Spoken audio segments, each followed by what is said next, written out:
Hello बच्चों, कैसे हो आप सभी। उम्मीद करता हूँ बहुत अच्छे होंगे, जबरदस्त होंगे। और आपकी जो तैयारी है वो भी जबरदस्त चल रही होगी। और उम्मीद करता हूँ कि जो आप जो तैयारी कर रहे हैं, जो आपकी मंजिल है वो इन्हीं 3 महीनों में मिले। और इसी के साथ में जो आपको इंतजार था बहुत दिनों से कि सर क्या उम्र होगी हमारे जेट के लिए, क्या नहीं होगी, क्या सिलेबस होगा, कब एग्जाम होगी, कब फॉर्म फिल होगा, वो सारी की सारी जो चीजें हैं अब इंतजार खत्म हो गया है। और उन्हीं की जो इन्फॉर्मेशन है वो मैं लेकर आया हूँ इस छोटे से वीडियो में। चलो बात करते हैं। सबसे पहले ये जो पावटा में स्थित मां शारदे, जिसका बहुत बड़ा विशाल कैंपस है, तो एक बार आप इसे जरूर विजिट कीजिएगा। हो सकता है आप कहीं कोचिंग में दूसरी जगह इंस्टीट्यूट में आप एडमिशन ले रखे हो, लेकिन जब भी आपको टाइम मिले तो एक बार जरूर विजिट कीजिएगा। विशाल कैंपस, डिजिटल रूम, और जो AC room, full AC room, ऐसा जो कैंपस है शायद अपने आसपास में तो है नहीं। और ऐसा कैंपस है, तो एक बार आप जब भी टाइम मिलेगा एक बार विजिट जरूर कीजिएगा। चलो इसी के साथ में बात करते हैं सबसे पहले कि जो अपन इंफॉर्मेशन लेकर के आए वो है क्या, जेट। किसकी लेकर के इंफॉर्मेशन आए, जेट की। और जेट 2025 की बात करते हैं।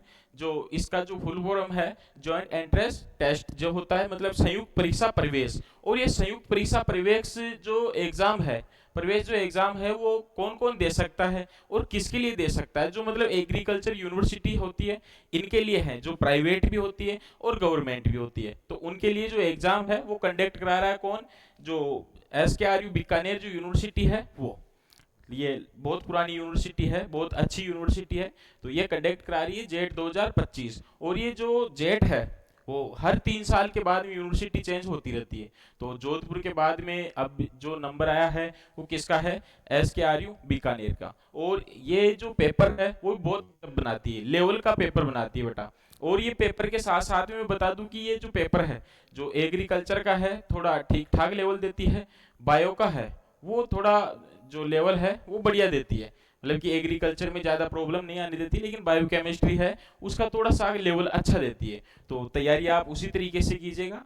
SKRU बीकानेर कंडक्ट करा रही है जेट 2025। चलो बात करते हैं आगे कि जो फॉर्म फिलिंग जो डेट है वो कब है। जो फॉर्म फिलिंग की जो डेट है, स्टार्टिंग डेट वो 28/7/2025, मतलब आप 28 तारीख से फॉर्म फिल करवा सकते हो। अच्छा, और जो लास्ट डेट है वो कब की है, 28/5/2025। लास्ट डेट कब की है, 28 की। और एग्जाम डेट है, इसी का तो इंतजार था अपने को। और जो एग्जाम डेट है वो कब है, 29/6/2025। बेटा अब की बार पूरे पूरे आपको 3 महीने मिले।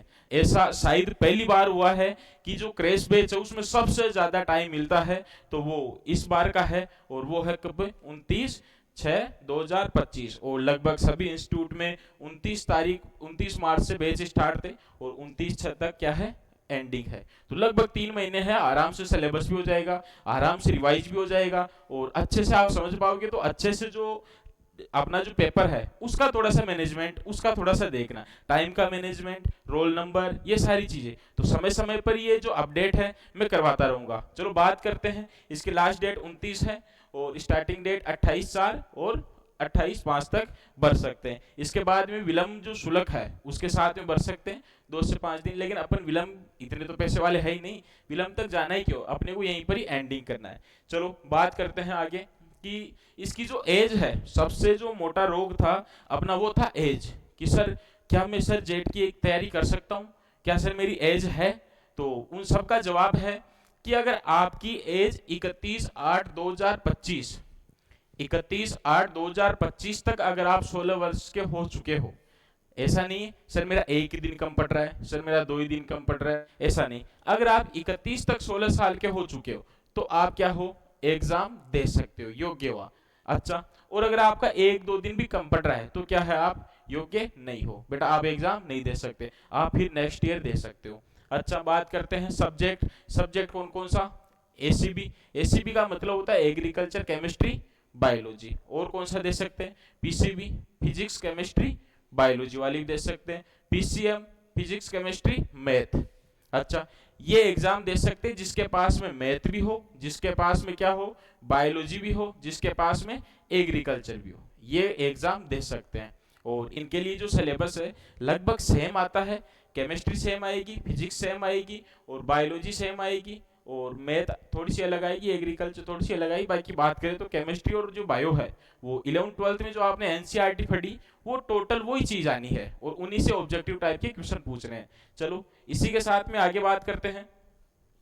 अच्छा, जो डॉक्यूमेंट्स रिक्वायरमेंट है वो क्या क्या चाहिए? 10th की मार्कशीट आपके पास में होगी। अच्छा, 12th के जो एग्जाम के रोल नंबर है ये चाहिएगा, और इसी के साथ में कास्ट सर्टिफिकेट और डोमिसाइल सर्टिफिकेट और आधार नंबर, फोटो, साइन और थंब प्रिंट, ये चीजें चाहिए। और इसी के साथ में एक चीज है जो अपने छोड़ी है, वो क्या?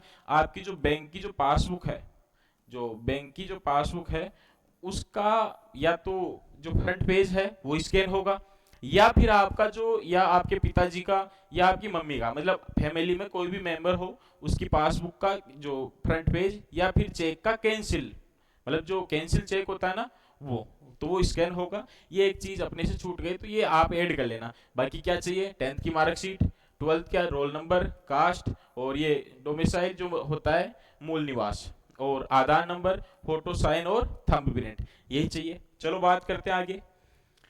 एग्जाम फीस कितनी है, कौन कौन सी कैटेगरी की कितनी फीस रहने वाली है, तो इसी के साथ में देखते हैं अपन। जिसके जो भी आप कैटेगरी सी, एससी से हो, एसटी से हो, ईडब्ल्यूएस, ओबीसी और क्रीमिलियर और नॉन क्रीमिलियर, अच्छा, और ये क्या है? जर्नल, इनके लिए सबके लिए कितनी है? 1750। 1750 किसके लिए है? एस टी एस सी, मतलब देखा जाए तो लगभग सबकी समान हो गई। आज के पहले क्या हुआ करता था, कुछ जो कैटेगरी थे तो उनके हिसाब से एस टी एस सी का थोड़ा पैसा कम हुआ करता था, ओबीसी का और जनरल का थोड़ा ज्यादा हुआ करता था। लेकिन अब की बार क्या कर दिया, सबका सम्मान कर दिया। केवल और केवल वो बच्चे हैं जो फिजिकल हैंडीकैप है या कुछ मतलब की प्रॉब्लम है, तो उनके लिए थोड़ा सा है, पीएच का जो कोटा लग रहा है उनके लिए 1450 रुपए मात्र उनके लिए छूट है, बाकी सबके लिए समान है। और इसी के साथ में एक चीज और है बेटा, इन जो फीस के साथ में एक चीज और है, अगर कोई बैंक का कुछ पैसा लग रहा है, अगर कुछ बैंक का कुछ जीएसटी वगैरह कुछ लग रहा है, वो इंक्लूड होगा इन चीज में।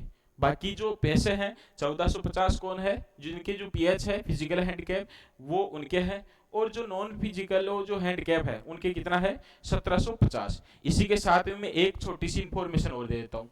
अगर आपके माता पिता कोई भी गवर्नमेंट जॉब है अपने राजस्थान में, और अगर देखा जाए तो जो अपने जो सैनिक है या पुलिस है या कोई भी यूनिवर्सिटी में जो प्रोफेसर है, अगर उन पे कोई कार्यरत है मतलब फिलहाल, तो आप एक बार संपर्क कीजिएगा। आपका जो अलग कोटा आता है तो उसके हिसाब से एक सर्टिफिकेट आता है तो वो बनवा देते हैं, और आपका जो सिलेक्शन है वो बहुत इजीली हो जाएगा। उनसे बहुत ज़्यादा एक फायदा मिलता है, आपका अलग से कोटा आता है ना। तो ये इन्फॉर्मेशन हुई इसके लिए। और भी जो बची इन्फॉर्मेशन है आगे, क्या ड्रेस कोड होगा, क्या सिलेबस होगा, एग्जाम में मतलब जो पैटर्न है वो कैसा होगा, हम टाइम का मैनेजमेंट कैसे करेंगे, वो सारी चीजें हैं तो समय समय पर बताते रहेंगे। तो आप जल्दी से जाइए अपने नजदीकी मित्र पर और जाकर के जल्दी से फॉर्म फिल करवाइए। और ऐसा नहीं कि अपन लास्ट डेट का जो इंतजार करें, ये अपना जो पहला काम है, और ये शुरू में या पहले दिन या दूसरे दिन ही अपना एग्जाम फॉर्म भर जाना चाहिए। और अगर फिर भी कोई प्रॉब्लम आए, आपको शक रहे कि मेरा एग्जाम फॉर्म सही भरा है या नहीं भरा, तो अपने जो कोचिंग के नंबर, ऑफिशियल नंबर है, आप उन पे अपना जो फॉर्म है वो फोटो खींच करके भेज देना, आपको तुरंत उसी टाइम पे रिप्लाई मिल जाएगा जो भी है। और अगर फिर भी किसी को कोई प्रॉब्लम हो, बढ़ने में इमितर दूर है और कुछ है, तो आप कोचिंग के जो नंबर है इन पर जो आपके डॉक्यूमेंट्स है वो भेज देना, अपन यहाँ से भरवा देंगे। ठीक है बेटा, जय हिंद, जय भारत, जय महासारथी।